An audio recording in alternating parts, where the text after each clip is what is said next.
नमस्कार। अब ये बरसात का मौसम लगभग समाप्त होने पर है और इस समय आमतौर पे देखा जाता है जो पुराने बाग हैं, जो 20 साल से ज़्यादा, 10 साल से ज़्यादा या 30 साल, 40 साल, 50 साल के हो गए हैं, बहुत घने हो गए हैं, उसमें सूरज की रोशनी नहीं जाती है, आपस में टहनियाँ मिल गई हैं, तो उनमें पोषक तत्व प्रबंधन कायदे से नहीं होता है। तो इस तमाम कारणों से अनेक बीमारियां उसमें आनी शुरू हो जाती हैं। जो मुख्य बीमारियां हैं जो इस समय आती हैं उसमें से 4-5 हैं, एक एक करके हम शुरू करेंगे। तो पहले किसान भाई देखें, ये इस तरह की पत्तियां दिखेंगी, इस तरह की काली पत्तियों पर पूरी काली परख पड़ गई है, एकदम कालापन हो गया है और इसको हम वैज्ञानिक भाषा में सूटी मोल्ड कहते हैं, सूटी मोल्ड। तो ये परत पड़ जाने के कारण अब इस पत्ती ने खाना बनाना बंद कर दिया, फोटोसिंथेसिस नहीं होगी, पौधे की बढ़वार रुक जाएगी और आगे कल्ला भी नहीं आएगा। तो ये पूरे पौधे की ग्रोथ को प्रभावित करेगा, आगे चल के बौर नहीं आएगा, फलत नहीं होगी। ये सामान्य सी बीमारी है किसान भाई, अगर ध्यान देंगे तो बड़ा आसानी से ख़त्म हो जाएगी। सूटी मोल्ड मैंने नाम बताया। ये होता किस कारण से है? ये मैंगो हापर जो होता है या मैंगो मिलीबग, 2 कीड़े होते हैं जिनका जो विष्टा करते हैं, इस पर चिकना पदार्थ छोड़ते हैं पत्ती पर, और जब पत्ती पर चिकना पदार्थ आता है तो उस पर एक फफूंदी चिपक जाती है और फफूंदी चिपक करके इस तरह से ग्रोथ कर लेती है, पत्तियां काली पड़ जाती हैं और लिहाजा फोटोसिंथेसिस काम बंद हो जाता है, पौधे की बढ़वार रुक जाती है। इसकी रोकथाम के लिए जो कारण है इसका, उस पर हमको वार करना है, यानी कि कीड़े को नियंत्रित करना है, जिस कीड़े की वजह से ये उसका विष्टा आई, विष्टे पर फफूंदी ने अपना जाल फैलाया और फफूंदी ने इसको कवर कर लिया। तो इसके लिए कीड़े का नियंत्रण करना है। कीड़े की बचाव के लिए कोई भी कीटनाशक दवा, डायमेथिएट, मोनोक्रोटोफास, क्विनालफास, इमिडाक्लोपिड, कोई भी 1 से 2 मिलीलीटर की मात्रा में डाल करके अगर छिड़काव कर देंगे तो ये कीड़ा रुक जाएगा, और कीड़ा जब रुकेगा तो ये बीमारी आगे चल के नहीं फैलेगी। ये तो हो गई बीमारी आने के पहले की बात कि हमको रोकना है। लेकिन सूटी मोल्ड अगर ऐसा हो गया है, काला हो गया है, तो अब एक ही उपाय है कि इस पर आरारोट मिला करके छिड़काव कर दें पानी में, तो आरारोट इस पर चिपक जाएगा। या चावल का माड़ जो सिंपल सा होता है कि निकालें किसान भाई पतीली से और उसको पानी मिला करके छिड़काव कर दें, तो वो माड़ इस पर चिपकेगा और चिपक करके इस फफूंदी को छुटा देगा, वो गोल करके सूख करके, और पत्ती हमारी साफ़ सुथरी हो जाएगी। साफ़ हो जाएगी तो ये पुनः भोजन बनाना शुरू कर देगी। इस तरह से इस समस्या से निदान पा सकते हैं, एक बीमारी। दूसरी जो बहुत कॉमन बीमारी है, ये इस तरह की देखिए, ये लाल लाल से भूरे से धब्बे दिखाई पड़ते हैं पूरी पत्तियों पर बरसात के बाद। ये बहुत कॉमन समस्या है, ये रेड रस्ट कहलाती है। हिंदी में जंग, लाल जंग कह लीजिए, जो लोहे पे लगती है तो जंग के कलर का होता है, गोल गोल धब्बे से पड़ते हैं।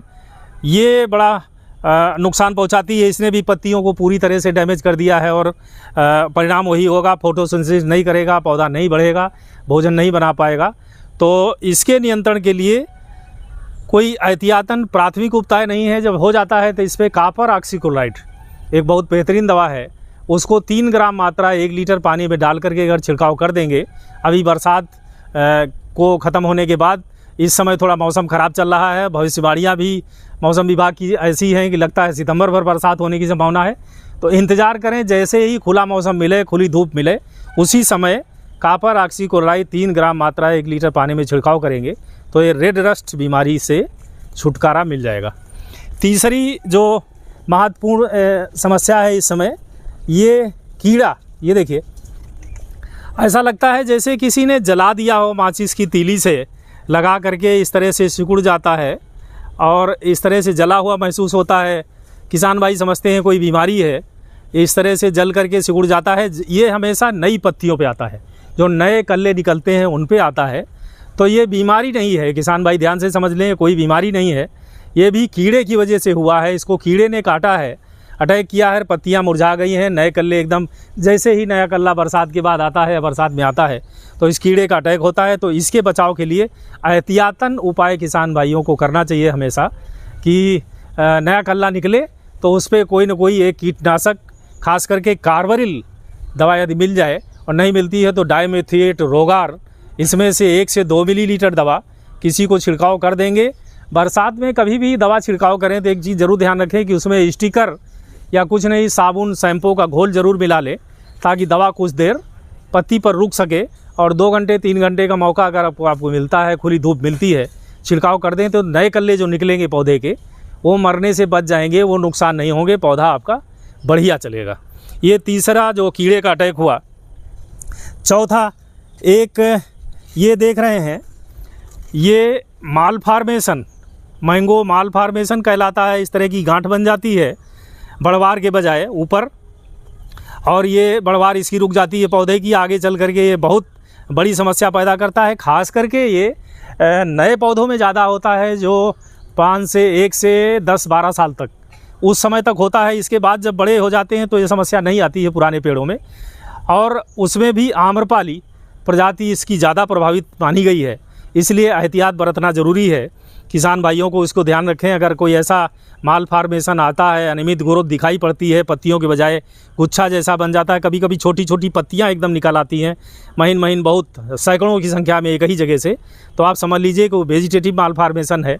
या पुराने पेड़ में फ्लोरल माल फार्मेशन आ जाता है, फूल का गुच्छा बन जाता है, वो अभी हम नहीं दिखा सकते, है नहीं, लेकिन इसको माल फार्मेशन को देख लें। अगर ऐसा कुछ समस्या है तो उसका भी निदान करना, कंट्रोल करना आवश्यक है। इसके कारण बताने में अभी तक वैज्ञानिक गण बहुत ज़्यादा सक्षम नहीं हो पाए हैं। 3-4 कारण खोजे गए हैं जिन पे उपाय करते हैं, विचार करते हैं किस कारण से होगा। नंबर 1 तो पोषक तत्व प्रबंधन की खाद और उसका बढ़िया सा मैनेजमेंट नहीं किया है, पौधा अनदेखा सा है, इसलिए भी ये समस्या आती है, पर्याप्त मात्रा में, संतुलित मात्रा में नहीं देते हैं। दूसरा कारण फफूंदीजनक बीमारी, इसको कुछ साइंटिस्ट लोग कहते हैं कि फंगस से होता है। इन तमाम सारे मिश्रण के कारण से होता है, तमाम मिश्रित कारण इसके लिए जिम्मेदार हैं।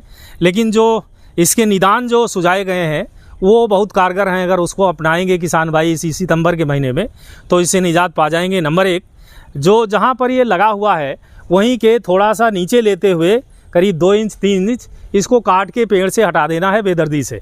कोई उससे साथ हमदर्दी नहीं करनी है, इसको हटा दीजिए और काट करके फेंकिए नहीं। जब भी काटिए तो साथ में एक बोरा रखिए, बोरे में इसको भरते जाइए, डलिया रखिए, बाल्टी रखिए, कुछ भी रखिए, उसमें भर करके और डाल दीजिए। एक जगह ले करके तुरंत उसी समय आग लगा के इसको जला दीजिए, या नहीं जला सकते हैं तो मिट्टी में गाड़ दीजिए, ताकि इसकी बीमारी और जगह दूसरी जगह ना फैलने पाए बीमारी। ये हुई मैंगो माल फार्मेशन। अब चौथी जो एक बीमारी है ये एंथ्रेक्नोज। इस तरह से देखिए, ये सफ़ेद से दाने से पड़ जाते हैं, थोड़ा सा इसमें ऊंचा ऊंचा भाग उठा उठा दिखता है, यह एंथ्रेक्नोज है। ये भी फंगल बीमारी है जो इसी समय ज़्यादा दिखती है, बहुत प्रभावित करती है पौधों को। अल्टीमेटली वही होता है कि पत्तियाँ भोजन नहीं बना पाती हैं, डैमेज हो जाती हैं, क्लोरोफिल लॉस हो जाता है, बढ़वार पत्ते की अच्छी नहीं होती है।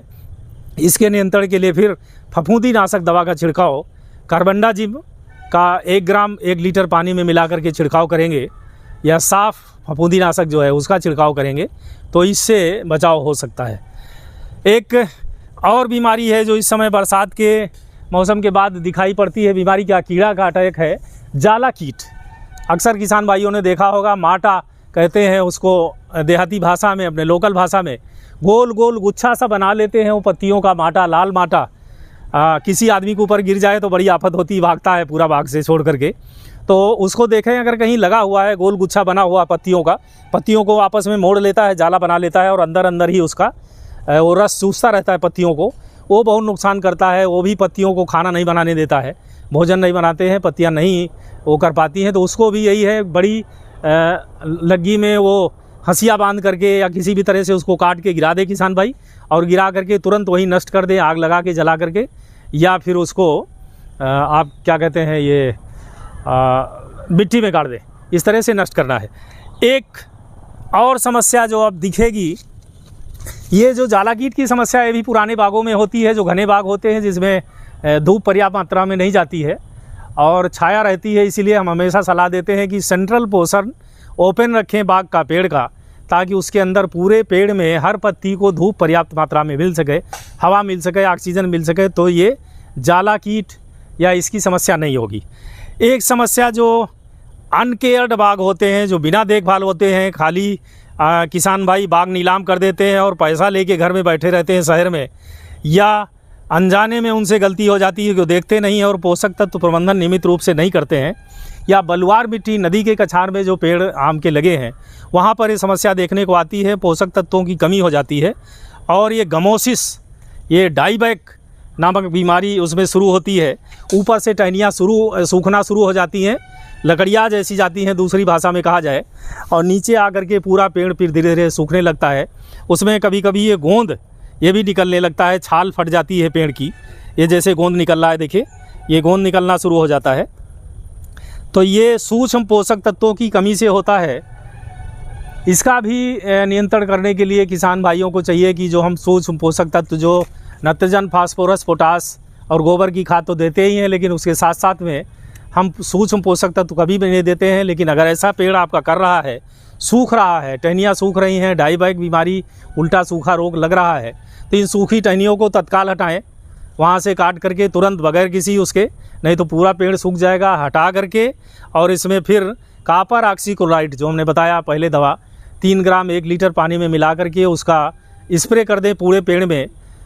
हो सके तो जो कटा हुआ है वहाँ पर पेस्ट थोड़ा सा एक बोतल में घोल लें और ज़रा सा गिराते जाएं, जहाँ कटा हुआ भाग है उसको कर दें। और नीचे थाले के पास कॉपर सल्फेट, जिंक सल्फेट और बोरेक्स, ये 3 सूक्ष्म पोषक तत्व, इन तीनों की मात्रा 250-250 ग्राम ऐसे पेड़ जो 10 साल से बड़े हैं, और साथ में ग्राम भुजा हुआ चूना करके अगर प्रयोग करेंगे, नाइट्रोजन, फास्फोरस, पोटास के साथ ही साथ सड़ी गोबर की खाद मिला करके, तो ये गमोसिस और ये डाईबैक, ये जो फंगल बीमारी है, ये भी नियंत्रित हो जाएगी। और गमोसिस जो गोंद निकल रहा है, छाल पट रही है, इससे भी पेड़ पौधे हमारे बच जाएंगे, स्वस्थ रहेंगे और आगे चल के उसमें बौर आएगा, फलत निश्चित रूप से अच्छी आएगी। इन पे किसान भाइयों को ध्यान देने की ज़रूरत है।